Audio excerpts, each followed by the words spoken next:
ಬನ್ನಿ ಬನ್ನಿ ಸರ್.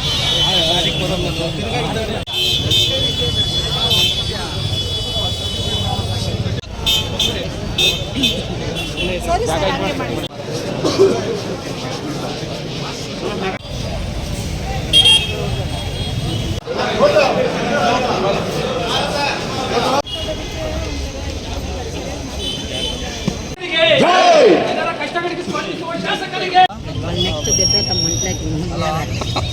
ಹದಿನೈದು ವರ್ಷದಿಂದ ಚಿಕ್ಕಬಳ್ಳಾಪುರದಲ್ಲಿ ದರ್ಖಾಸ್ತ್ ಕಮಿಟಿ ಅಷ್ಟೇ ಆಕ್ಟಿವ್ ಆಗಿರಲಿಲ್ಲ.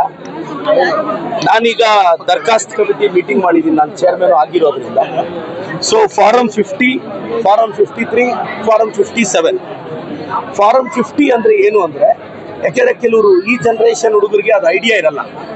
ಫಾರಂ 50 ಅಂದರೆ ಇದು 1990ರಲ್ಲಿ ಬರುತ್ತೆ.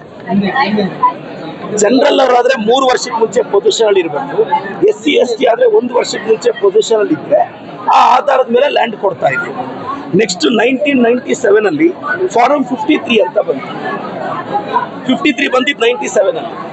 ಅಲ್ಲೂ ಜನರಲ್ ಅವರು 3 ವರ್ಷ, SC ST 1 ವರ್ಷ ಇದ್ರೆ ಲ್ಯಾಂಡ್ ಕೊಡ್ಬೋದಾಗಿತ್ತು. ನೆಕ್ಸ್ಟ್ 2005 ಅಲ್ಲಿ ಫಾರಂ 57 ಅಂತ ಬಂತು. ಇವಾಗ ನಾವು ಫಸ್ಟ್ ಫಾರಂ 53 ಕ್ಲಿಯರ್ ಮಾಡಿ 57 ಕ್ಲಿಯರ್ ಮಾಡಬೇಕು. ಜಮೀನ್ ಇಲ್ಲದೆ ಇರೋರು ಅವ್ರು ಉಳುಮೆ ಮಾಡಿಕೊಂಡು ಜಮೀನ್ ತಗೊಳ್ಳೋದು, ಅಂದ್ರೆ ಸರ್ಕಾರ ಅವ್ರಿಗೆ ಅಲಾಟ್ ಮಾಡೋದು. ಈಗ ನನ್ನಲ್ಲಿ 634 ಕಸಬಾ ಅಲ್ಲಿ ಫಾರಂ 53 ಬಂದಿದೆ.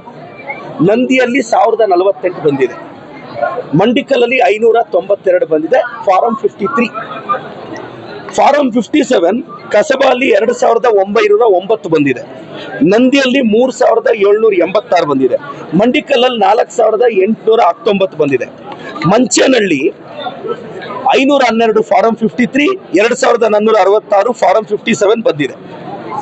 ಈಗ ಈ ಫಾರಂ 57 ಒಂದು ಹೊಸ ರೂಲ್ ಬಂದ್ಬಿಟ್ಟಿದೆ. ಈ 53 ಕೊಡುವಾಗ ಜಮೀನ್ ಇದ್ರೆ ಅಲಾಟ್ ಮಾಡಬಹುದಾಗಿತ್ತು. ಗೋಮಾಳದಲ್ಲಿದ್ರೆ ಮಾತ್ರ ಕೊಡಬೇಕು ಅನ್ನೊಂದು ರೂಲ್ ಇದೆ. ಈಗ ಇದನ್ನೆಲ್ಲ ಪರಿಶೀಲಿಸಿ ಈಗ ಮೀಟಿಂಗ್ ಮಾಡಿದ್ದೀನಿ. ನಾನು ಚಿಕ್ಕಬಳ್ಳಾಪುರದ ರೈತರಿಗೆ ಭರವಸೆ ಕೊಡ್ತೀನಿ, ಇನ್ನೊಂದು ತಿಂಗಳಲ್ಲಿ ಇನ್ನೊಂದು ಮೀಟಿಂಗ್ ಮಾಡ್ತೀನಿ. ಶೀಘ್ರವಾಗಿ ಮೀಟಿಂಗ್ ಮಾಡಿ ಎಷ್ಟೆಷ್ಟು ಫೈಲ್ ಕ್ಲಿಯರ್ ಆಗುತ್ತೋ, 5, 10, 20, 30, 40 ಎಷ್ಟು ಫೈಲ್ಸ್ ಕ್ಲಿಯರ್ ಆಗುತ್ತೋ ಆದಷ್ಟು ಬೇಗ ರೈತರಿಗೆ ಅವ್ರಿಗೆ ಜಮೀನು ಕೊಡೋ ಭರವಸೆ ನಾನು ಕೊಡ್ತೀನಿ. ಬಹಳ ವರ್ಷಗಳಿಂದ ಆಗಿಲ್ಲ ಸರ್, ಬಹಳ